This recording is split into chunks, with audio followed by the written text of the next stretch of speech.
आपलं नांदेड, नांदेड जिल्ह्याचा बुलंद आवाज। हा जो परमरहस्य ग्रंथ आहे, या ग्रंथाची खऱ्या अर्थानं ओळख तुम्हा आम्हाला कोणी करून दिली असेल तर ते श्रेय जातं राष्ट्रसंत माऊलींना। आता उद्या समारोपात तुम्ही ग्रंथाचा रचनाकाळ वगैरे वगैरे पारायण करणार आहात। शके 1522 म्हणजे इसवी सन 1600 मध्ये हा ग्रंथ रचलेला आहे।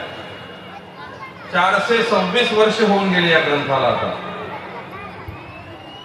परंतु तुमच्या आमच्यापर्यंत पोहोचायला कुठं 20 वर्षाखाली, कुठं 30 वर्षाखाली, कुठं 50 वर्षाखाली आज आमच्या हातात आला। आणि कदाचित माऊलींचं राहिलेलं कार्य, संत शिरोमणी मनमत माऊलींचं राहिलेलं कार्य परंतु आप्पांनी पूर्ण केलं, म्हणून आम्ही त्यांना प्रति मनमत म्हणतो। हा जो परमरहस्य ग्रंथ आहे, या ग्रंथाला एक अधिष्ठान लाभलेलं आहे आणि ते अधिष्ठान म्हणजे भगवान शिव आणि भगवती माता पार्वतीच्या संवादाचं अधिष्ठान। इथं संवाद आहे आणि तो संवादात्मक मूळ संस्कृत असलेल्या ग्रंथाची ही प्राकृत टीका आहे जी मनमत माऊलीने केलेली। असंच अधिष्ठान आपल्याला 28 शिवागमामध्ये पाहायला मिळतं, जे आपल्या या वीरशैव लिंगायत धर्म संस्कृतीचा मूळ स्रोत आम्ही मानतो ते 28 शिवागम। तोच सिद्धांत पुढे भगवत्पाद रेणुकाचार्यांनी अगस्त्य मुनीला उपदेश केला, त्याला आम्ही सिद्धांत शिखामणी म्हणतो। तदनंतर 12व्या शतकामध्ये बसवेश्वरादी शरणांनी जे वचन साहित्य निर्माण केलं, त्यात सुद्धा भाषा जरी कन्नड असली तरी मूळ तत्वज्ञान तेच आहे। अष्टावरण, पंच आचार आणि षटस्थळ कन्नड वचनाच्या माध्यमातून त्याच सिद्धांताचा प्रचार प्रसार झाला। तदनंतर मध्ययुगीन काळामध्ये आपल्या या महाराष्ट्र, खरं तर आता ही भाषावर प्रांत रचना अलीकडची आहे, पूर्वी आपल्या महाराष्ट्र प्रदेशावर सुद्धा चालुक्य काळामध्ये कन्नडच राजभाषा होती। तदनंतर यादव काळामध्ये मराठीचा आरंभ झाला। पुढे मध्ययुगीन म्हणजे आता सांगितलं की इसवी सन 1600 मध्ये संत शिरोमणी मनमत माऊलींनी मूळ संस्कृत असलेल्या ग्रंथावर ही मराठी टीका रचली आणि यातही तोच आगमाचा सिद्धांत, सिद्धांत शिखामणीचा सिद्धांत, वचनाचं सार, म्हणून या परमरहस्य ग्रंथाला आम्ही सार ग्रंथ म्हणतो। सांगितले ज्ञान निगमागमीचे सार वेदांताचे निवडिले असं बसवलिंग सांगतात। संत बसवलिंगाने तर परमरहस्याची व्याख्या खूप सुंदर केलेली आहे। परमरहस्य ग्रंथ ग्रंथराज थोर म्हटलं, शिवयोग विचार सांगितला। योग म्हणजे जोडणे, तसे योग या शब्दाचे अनेक अर्थ होतात, परंतु एक सामान्यतः अर्थ होतो जोडणे। जीवाला शिवाशी जोडणे, मानवाचा मानवाला महादेवाशी जोडणे हा सिद्धांत इथे सांगितलेला आहे, म्हणून शिवयोग विचार सांगितला। आणि असा हा परमरहस्य ग्रंथ, याच्याबद्दल स्वतः माऊली म्हणतात, हा परमरहस्य ग्रंथ परिकर वीरशैव धर्माचे वेदांकुर। आणि या परमरहस्य ग्रंथाला जसं आगमाला शिव पार्वती संवादाचं अधिष्ठान आहे, जसं सिद्धांत शिखामणी ग्रंथाला भगवत्पाद रेणुकाचार्य आणि अगस्त्य मुनीच्या संवादाचं अधिष्ठान आहे, जसं वचन साहित्याला सर्व शरणांच्या चर्चेतून त्या वचनांची निर्मिती होत होती, ते एक वैचारिक अधिष्ठान आहे, तसं इथं सुद्धा सुपार्वती संवादाचं एक अधिष्ठान आहे. हे एक या तिन्ही चारी वाङ्मयामधला एक समान दुवा आपल्याला पाहायला मिळतो. तदनंतर अजून एक वैशिष्ट्य म्हणजे आगमाचे 4 भाग सांगितले गेले आहेत. क्रिया किंवा चर्यापाद आहे, काय करावं. त्यानंतर उपासना पाद आहे, आम्ही उपासना कोणती केली पाहिजे, कशी केली पाहिजे. त्यानंतर योग पाद आहे आणि ज्ञानपाद आहे. तसं या परमरहस्य ग्रंथामध्ये सुद्धा तुम्ही जर बारकाईनं अभ्यासला तर हे 4ही भाग तुम्हाला पाहायला मिळतात. क्रिया किंवा चर्यापादामध्ये तुम्ही सकाळी उठल्यापासून दिनचर्या कशी असावी एका शिवभक्ताची. शौच मार्गाला गेलं तर मौन पाळावं, हात कसं धुतलं पाहिजे, स्नान केल्यानंतर नेसावे शुक्ल धौत वसन, धुतलेले कपडे घातले पाहिजे, पूजा कशी केली पाहिजे, हे सगळं सांगितलेलं आहे. हा आहे क्रिया किंवा चर्यापाद. उपासना पादामध्ये आमच्या धर्मसंस्कृतीला गुरु, लिंग आणि जंगम हे 3 उपास्य आहेत. त्यांची उपासना कशी केली पाहिजे. परमरहस्याच्या 2ऱ्या अध्यायामध्ये गुरूंची पादपूजा कशी करावी, पादोदक तीर्थ कसं करावं आणि तीर्थ महिमा सुद्धा सांगितलेला आहे. तीर्थ म्हणजे पाणी. आता हे तीर्थक्षेत्र आहे. इथं दक्षिण गंगा म्हणजे गोदामाय वाहते, तीर्थक्षेत्र आहे. परंतु त्याबद्दल बोलत असताना सुद्धा परमरहस्यामध्ये मन्मथ माऊलींनी एक ओवी अत्यंत अधिकारवाणीनं सांगितलेली आहे. गंगा तीर्थी एक अवगुण, खोली जाता जाय बुडवण. गंगा तीर्थ आहे, परम पवित्र आहे, त्याच्या स्नानानं आमचे पाप नष्ट होतात. परंतु जर चुकून आम्ही कुठं तर खोल भागात गेलो, पोहता येत नसेल तर बुडण्याची शक्यता आहे. मात्र पादोदक हे कायम तारक आहे, म्हणून त्यात बुडला अशी वार्ता नाही.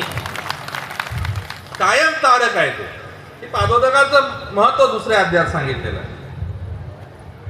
गुरुलिंग जंगम हे उपास्य आहेत. लिंग पूजा सुद्धा कशी करावी माऊली खूप सुंदर सांगतात. भस्म कसं लावलं पाहिजे.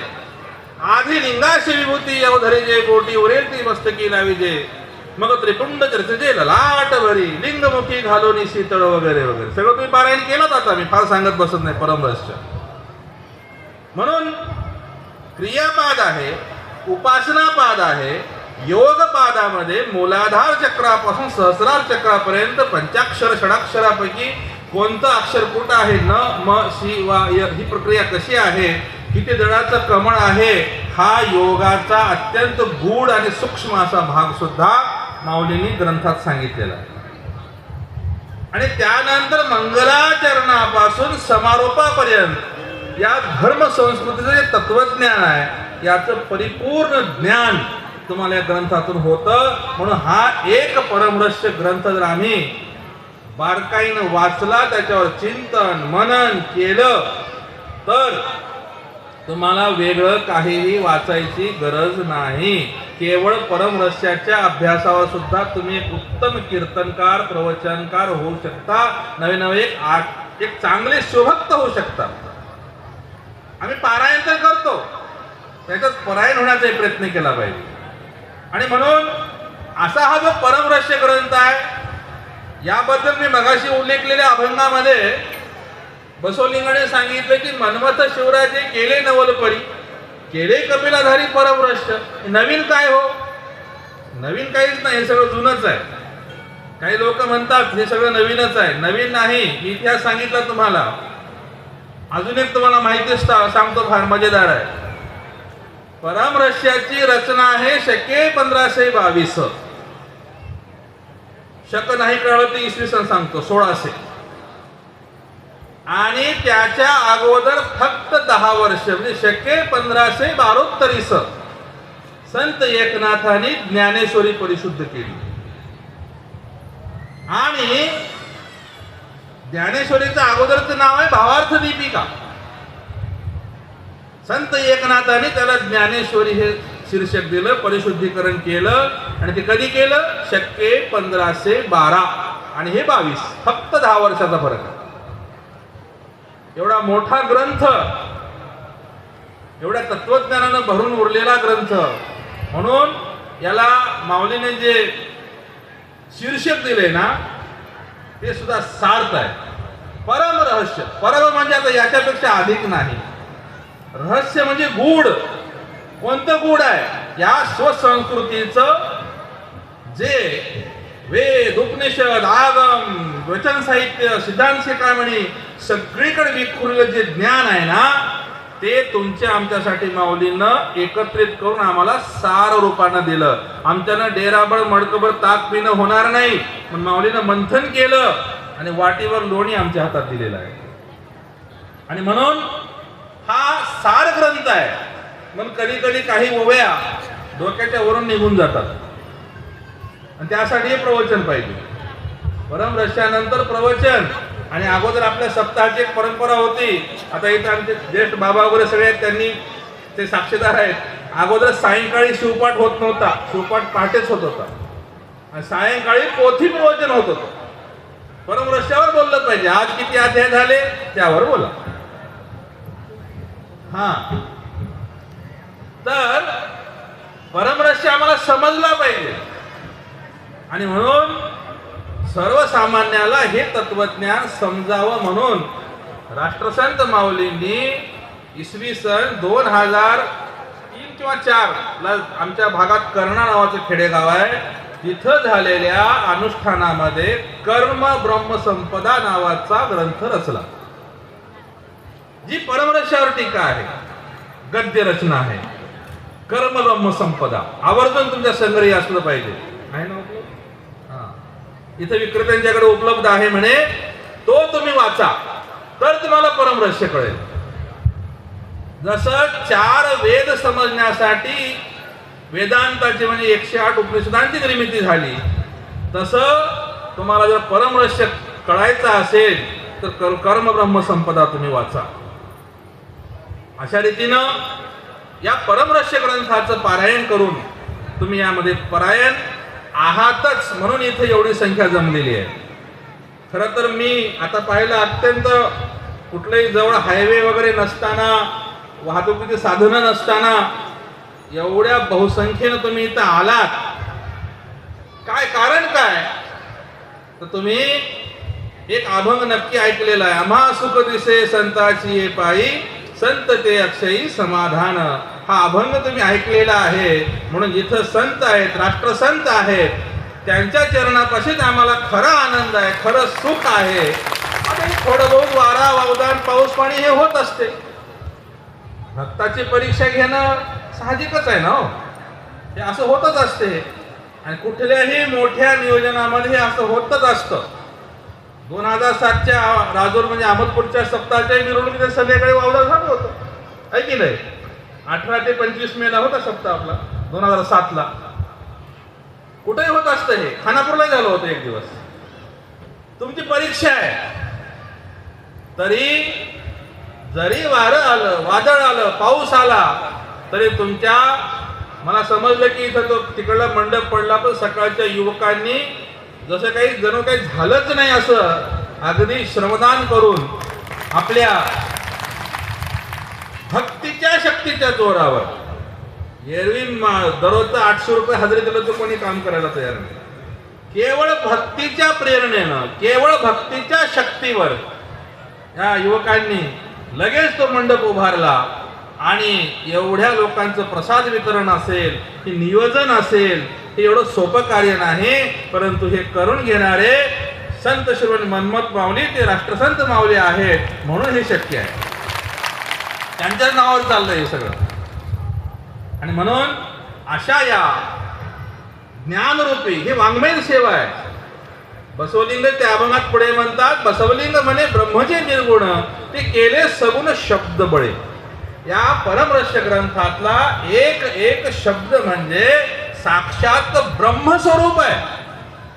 तुम्ही म्हणाल ब्रह्म म्हणजे काय, सोपं करून सांगतो. सिद्धांत शिखामणीच्या पहिला श्लोकात आहे, शिवाय ब्रह्मणे नमः.